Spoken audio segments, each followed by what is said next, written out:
भारतवर्ष में कोने कोने से आप भगवान जी के और भक्तों की कहानियां सुने होंगे। भक्त वत्सल भगवान, भक्तों के भगवान, न जाने ऐसे कितने नाम आप सुने होंगे और कितनी कहानियां भी आप सुने होंगे। लेकिन क्या ये जानते हैं कभी कि कोई भक्त के अंदर भगवान इस तरह से समाहित हो जो कि उसी रूप में, भक्त के रूप में खुद भगवान स्वयं पूजा पाते हैं। जी हाँ, ऐसा हम सिर्फ और सिर्फ हमारे भारतवर्ष में ही पॉसिबल हो सकता है। जी हाँ, ऐसा है, ऐसा एक मंदिर है, खाटू श्याम मंदिर। शांताकारं भुजगशयनं पद्मनाभं सुरेशं विश्वाधारं गगन। हाय, हेलो, नमस्ते। कैसे हैं आप लोग? उम्मीद करती हूँ अच्छे होंगे और स्वस्थ होंगे। तो फ्रेंड्स, हमारे ये चैनल बस एक माध्यम है आप लोग को बहुत सारे अलग अलग मंदिरों के दर्शन करवाने का, अलग अलग वीडियो के थ्रू। और उसके बाद जो वीडियो में नहीं दिया गया, जो इन्फॉर्मेशन, बहुत सारे एक्स्ट्रा इन्फॉर्मेशन मैं खुद देती हूँ आप लोग को वीडियो देखने के बाद। तो इससे आपका पूरा आपके एक फेवरेट मंदिर की सारी जानकारी मिल जाते हैं, सारे हिस्ट्री, सारे उसका महात्म्य, सब कुछ जानने को मिलता है। और एक वास्तु टिप्स भी देती, जैसे कि आपको पहले से ही पता चल गया कि आज हम खाटू श्याम मंदिर जाएंगे। राजस्थान के खाटू शहर में ये खाटू श्याम मंदिर है। और चलिए फिर आज पहले वीडियो देख लेते हैं, फिर उसके बाद सारी जानकारी लेते हैं। तो लेट्स स्टार्ट।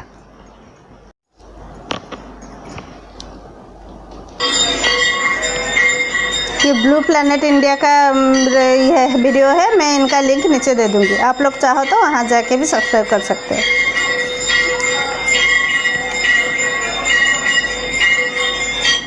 बाबा श्याम, हारे का सहारा, लखदातार, खाटू श्याम जी, नीले घोड़े का सवार, मौर्य नंदन, खाटू, कितने नाम, शीश का दानी। जितने निराले बाबा श्याम के नाम और भक्त हैं, उतना ही रोचक इनका इतिहास है। आज हम जानेंगे कि आखिर क्यों राजस्थान में सीकर जिले के एक गांव खाटू के नरेश खाटू श्याम जी को पूरी दुनिया में शीश के दाने के नाम से भी क्यों जाना जाता है। कौन है खाटू श्याम जी और कैसे बने बाबा श्याम, इन सब के पीछे कौन सी पौराणिक कथा है, चलिए आज आपको बताते हैं खाटू श्याम जी की कहानी मेरी जुबानी। कौरव वंश के राजा दुर्योधन ने निर्दोष पांडवों को सताने और उन्हें मारने के लिए लाक्षागृह का निर्माण किया था, पर सौभाग्यवश वे उसमें से बच निकले और वनवास में रहने लगे। एक समय जब वे वन में सो रहे थे, उस स्थान के पास ही एक हिडम्ब नाम का राक्षस अपनी बहन हिडिंबी के साथ रहता था। तब उनको मनुष्य यानी पांडवों की गंध आई, तो उन्हें देखकर यह राक्षस अपनी बहन से बोला कि इन मनुष्यों को मारकर मेरे पास ले आओ। अपने भाई का आदेश पाकर वे वहाँ आई जहाँ पास ही सभी भाई द्रौपदी सहित सो रहे थे और भीम उनकी रक्षा में जाग रहा था।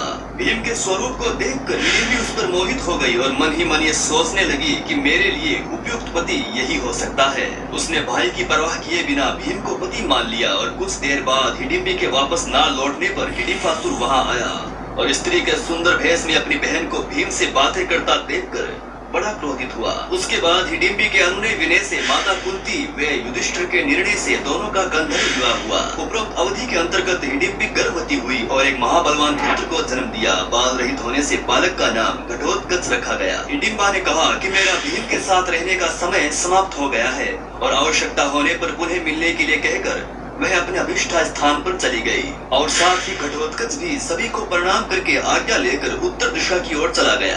जल्द ही श्री कृष्ण के कहने पर मणिपुर में मूर्तेति की लड़की कामकंटका से गंधर्व विवाह हुआ।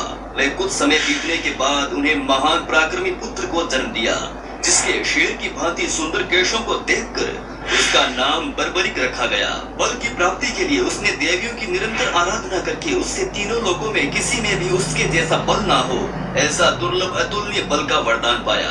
देवियों ने बर्बरिक को कुछ समय वही निवास करने के लिए कहा और कहा कि एक विजय नामक ब्राह्मण आएंगे, उनके संग में तुम्हारा और अधिक कल्याण होगा। आज्ञा अनुसार बर्बरिक वही रहने लगे। तब मगध देश के विजय नामक ब्राह्मण वहाँ आए और 7 शिवलिंगों की पूजा की, साथ ही विद्या की सफलता के लिए देवियों की पूजा की। ब्राह्मण को स्वप्न में आकर कहा कि सिद्ध माता के सामने आंगन में साधना करो, बर्बरिक तुम्हारी सहायता करेगा। ब्राह्मण का आदेश पाकर बर्बरिक ने साधना में विघ्न डालने वाले सभी राक्षसों को यमलोक भेज दिया। उन असुरों को मारने पर नागों के राजा वासुकी वहां आए और बर्बरिक को दान मांगने के लिए कहा। तब बर्बरिक की विजय की निर्विघ्न तपस्या सफल हो, यही वर मांगा। ब्राह्मण की तपस्या सफल होने पर उसने बर्बरिक को युद्ध में विजय होने का वरदान दिया। उसके बाद विजय को देवताओं ने सिद्धश्चर्य प्रदान किया। तब से उनका नाम सिद्धसेन पड़ गया। कुछ काल बीत जाने के बाद कुरुक्षेत्र मैदान में कौरवों और पांडवों के बीच में युद्ध की तैयारियां होने लगी। इस अवसर पर बर्बरिक भी अपने तेज नीले घोड़े पर सवार होकर आ रहे थे। तब रास्ते में ही भगवान श्री कृष्ण ने बर्बरिक की परीक्षा लेने के लिए ब्राह्मण के भेष में उसके पास पहुँचे। भगवान ने बर्बरिक की मन की बात जानने के लिए उससे पूछा कि तुम किसकी ओर से युद्ध लड़ने आए हो। तब बर्बरिक ने कहा कि जो कमजोर पक्ष होगा उसकी ओर से युद्ध मैं लड़ूंगा। भगवान ने बर्बरिक से कहा कि तुम 3 बाणों से सारी सेना को कैसे नष्ट कर सकते हो। तब बर्बरिक ने कहा कि सामने वाले पीपल के पेड़ के सभी पत्ते एक बाण से ही निशाने हो जाएं और दूसरा उसे भेद देगा। श्री कृष्ण ने मुट्ठी में पेड़ के नीचे 2 पत्ते छिपा लिए, पर देखते ही देखते एक बाण से क्षण भर में सब पत्ते बीत गए। तब श्री कृष्ण ने देखा वास्तव में ये एक बार में सबको यमलोक भेज सकता है। तब ब्राह्मण बने भगवान कृष्ण ने बर्बरिक से याचना की। तब बर्बरिक ने कहा कि हे ब्राह्मण क्या चाहते हो। तब भगवान कृष्ण ने कहा कि क्या सबूत है कि जो मैं मांगूंगा वो मुझे मिल जाएगा। तब बर्बरिक ने कहा कि जब वचन की बात की है तो तुम प्राण भी मांगोगे तो मिल जाएंगे। तो ब्राह्मण के भेष में नटवर बोले मुझे तुम्हारा शीश का दान चाहिए। यह सुनकर बर्बरिक स्तब्ध रह गए और बोले मैं अपना वचन सहर्ष पूरा करूंगा, पर सत्य कहो आप कौन हो। तब भगवान नटवर ने अपना विराट स्वरूप बताते हुए कहा कि मैंने ये सोचा कि यदि तुम युद्ध में भाग लोगे तो दोनों कुल पूर्णतया नष्ट हो जाएंगे। तब बर्बरिक ने कहा कि आप मेरा शीश का दाम तो ले लीजिए, पर मेरी एक इच्छा है कि मैं युद्ध को आखिर तक देख सकूं। तब भगवान ने कहा कि तुम्हारी ये इच्छा जरूर पूरी होगी। तब बर्बरिक ने अपना शीश धड़ से काट कर दे दिया। उसके बाद भगवान ने बर्बरिक के शीश को अमृत जड़ियों के सहारे पहाड़ के ऊंचे शिखर पर उगे एक पीपल के पेड़ पर स्थापित कर दिया। 18 दिन तक चले युद्ध में पांडवों को विजय प्राप्त हुई, साथ ही उन्हें अपनी जीत पर घमंड हो गया। तब श्री कृष्ण उन सबको लेकर वहां पहुंचे जहां बर्बरिक का सिर स्थापित था। बर्बरिक के सामने पांडव अपनी अपनी वीरता का बखान करने लग गए। तब बर्बरिक के सिर ने कहा कि आप सबका घमंड करना व्यर्थ है, जीत श्री कृष्ण की नीति से ही मिली है। बर्बरिक ने कहा कि मुझे तो इस युद्ध में श्री कृष्ण का सुदर्शन चक्र ही चलता नजर आया था। इसके बाद बर्बरिक चुप हो गए और आकाश से फूलों की वर्षा होने लगी। तब भगवान कृष्ण ने प्रसन्न होकर बर्बरिक को वरदान दिया कि कलयुग में तुम मेरे श्याम नाम से पूजे जाओगे और तुम्हारे स्मरण मात्र से ही सभी मनोरथ पूर्ण होंगे। हे भगवान सभी भक्तों पर अपनी कृपा दृष्टि बनाए रखना। जय श्री खाटू वाले श्याम जी की। राधे राधे। दोस्तों वीडियो अगर जरा भी अच्छा लगा हो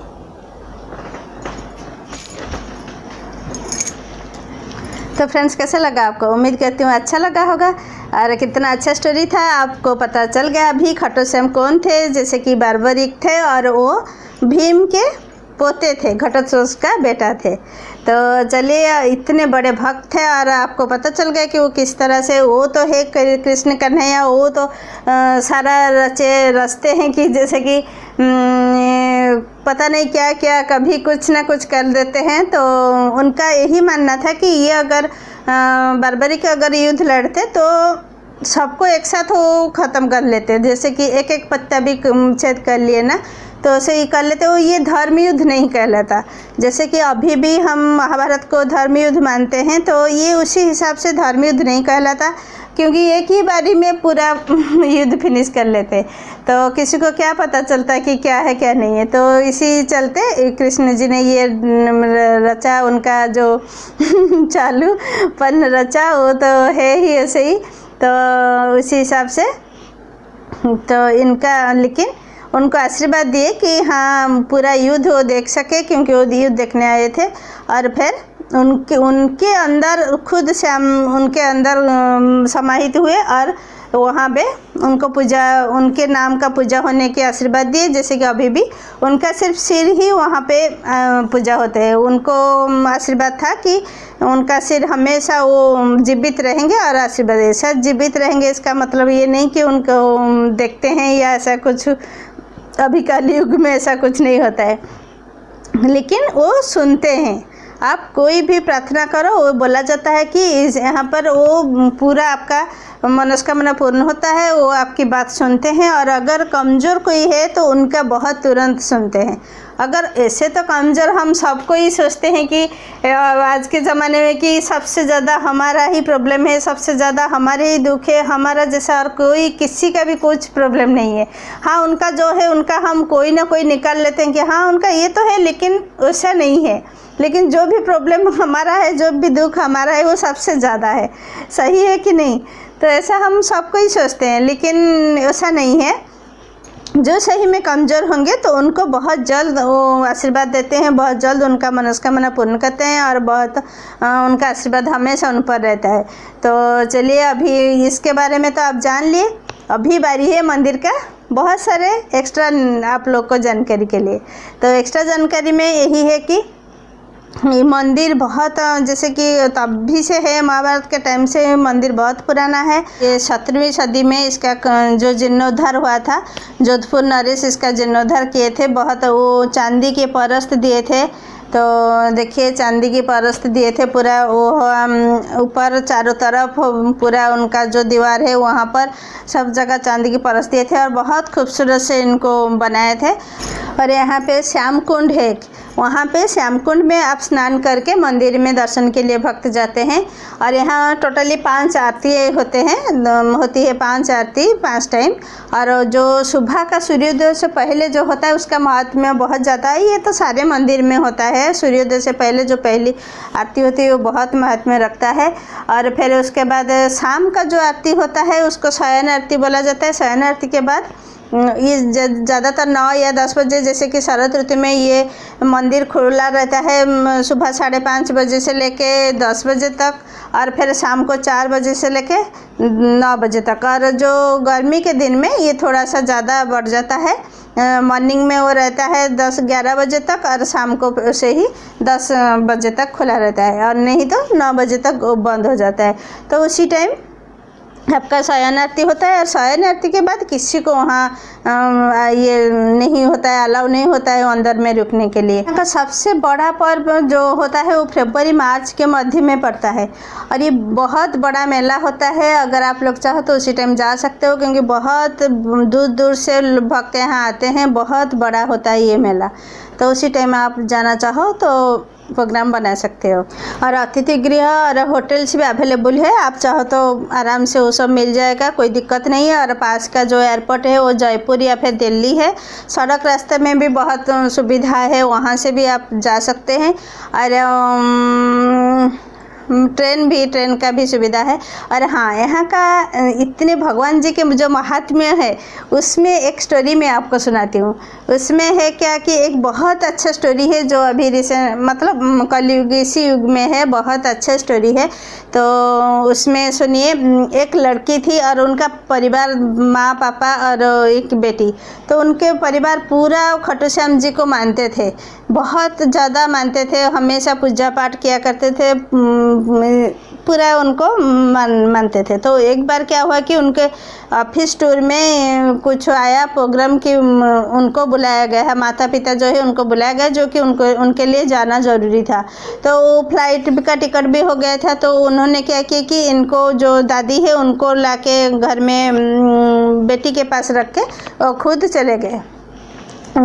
जैसे कि लेकिन क्या हुआ कि जैसे कि निकल के गए, उसके बाद प्रोग्राम आया कि टीवी में दिखाया गया कि वो प्लेन जिस प्लेन से ये लोग गए थे उसी प्लेन वो क्रैश हो गया, बहुत सारे लोग मर गए, कोई भी जिंदा नहीं बचा। तो ये सुन के उसके दादी माँ भी बहुत मतलब रोई, और बेटी जो है उनको हिम्मत नहीं हारी, वो जाके खाटू श्याम जी के पास, उनके घर में तो मंदिर था ही, वहाँ जाके वो पूरा रोई और भगवान जी को एकदम से समर्पित हुई कि हाँ आप हो तो कुछ नहीं हुआ होगा, मेरे पापा मम्मी को आप जल्दी लेके आ जाओगे घर। तो सोचिए, जो गुजबूम सा आ रहा है, सोचिए जैसे कि होते हैं ना भक्त की भगवान होते हैं, तो उसी हिसाब से वो पूरा भगवान जी के लिए पूरा एकदम से समर्पित हुई। तो उसके बाद बेल बजा तो उनके पापा मम्मी आ गए थे। तो पूरा वो दादी और ये बेटी जाके गले मिले और फिर उनको पूछे कि कैसे क्या हुआ, आप कैसे नहीं गए। तो उसके पापा मम्मी बताए कि रास्ते से जाते जाते सामने गाड़ी के सामने एक गाय आ गया था, तो जिसके वजह से हम गाड़ी दूसरे तरफ मोड़ दिया और एक ट्री था वहाँ पे गाड़ी लग गया और वो लोग बेहोश हो गए। उसके बाद गांव वाले आए, उनको निकाल के उनको होश में लाए और उनका ये कहना था कि गाड़ी तो लग गया, गाड़ी तो टूट गया, लेकिन उनका कुछ भी नहीं हुआ था, थोड़ा सा भी उनको खरोच तक नहीं आई थी। तो उसके बाद वो पापा मम्मी घर आ गए थे और सोचिए मतलब उनका विश्वास कितनी ज़्यादा आ गया होगा खाटू श्याम जी के लिए। और वो तो थे ही भक्त, पहले से ही पूजा किया करते थे। तो ऐसे ही भगवान जी के भक्त के ऊपर अगर आप 100% आप उनके ऊपर समर्पित हो जाओ, 100% उनको आप ध्यान करो, वो जो भी करते हैं ना उसके पीछे कोई ना कोई कारण होता है। जैसे कि उनका एक्सीडेंट हो गया, अगर वो सोचेंगे कि पता नहीं हमारा एक्सीडेंट हो गया, भगवान जी कहाँ है, हमारे ऐसे कैसे हो गया, कितने मतलब हमारे साथ गलत हुआ, तो अगर ऐसे सोचेंगे तो कैसे चलेगा। उनके पीछे का जो कहानी है वो कभी इंसान को पता ही नहीं चलता। इनका हाँ घर आ गए तो पता चल गया, लेकिन हमारी लाइफ में से बहुत सारा टाइम आता है, बहुत ज़्यादा टाइम आता है जबकि हमें पता ही नहीं चलता कि ये गलत हमारे साथ क्यों हुआ। लेकिन भगवान कभी किसी के साथ गलत नहीं करते, उनके पीछे कोई ना कोई उनका अच्छा ही छुपा रहता है। तो इसी विश्वास के साथ आप अपना लाइफ गुजारे, भगवान खाटू श्याम जी का आपको पूरा आशीर्वाद रहे। और अभी वास्तु टिप्स, आज का वास्तु टिप्स ये है कि एक मछली, जैसे देखिए ऐसे मछली घर में बहुत शुभ लेके आती है। तो और ये घर में आप रखिए, ये बहुत ज़्यादा पॉजिटिविटी और बहुत ज़्यादा जैसे कि हैवी वेल्थ जो होता है आपका, वो वेल्थ और हेल्थ दोनों ये डेवलप होता है और फिर सारी नेगेटिविटी दूर होती है। और इनका लिंक मैं नीचे दे रही हूँ। और हाँ कुछ दूसरे, जैसे कि अभी पूजा का टाइम है, काली पूजा आ रहा है, दुर्गा पूजा तो चल ही रहा है, ख़त्म हुआ अभी, और काली पूजा भी आ रहा है। तो इसके चलते मैं आपका कुछ और घर का सामान या फिर लेडीज़ आइटम कुछ लिंक दे रही हूँ। अगर आपको पसंद आए आप वहाँ जाके देखिए, अगर आपको पसंद आए तो आप खरीद सकते हो, क्योंकि बहुत अच्छे से मैंने इंटरनेट से अमेजन साइट से इसको चुन के ले आई हूँ। इसका जो क्वालिटी है बहुत अच्छा क्वालिटी, मैं चेक करके इसका लिंक नीचे दे रही हूँ। अगर आपको चाहिए तो आप वहाँ से जाके खरीद सकते हो। तो चलिए, अभी खाटू श्याम जी का आशीर्वाद आप पर पूरा ऐसे ही बना रहे। इसी के साथ आज के लिए इतना ही, और फिर मिलते हैं अगले एक वीडियो के साथ, एक टेम्पल के साथ। तब तक के लिए बाय, टेक केयर।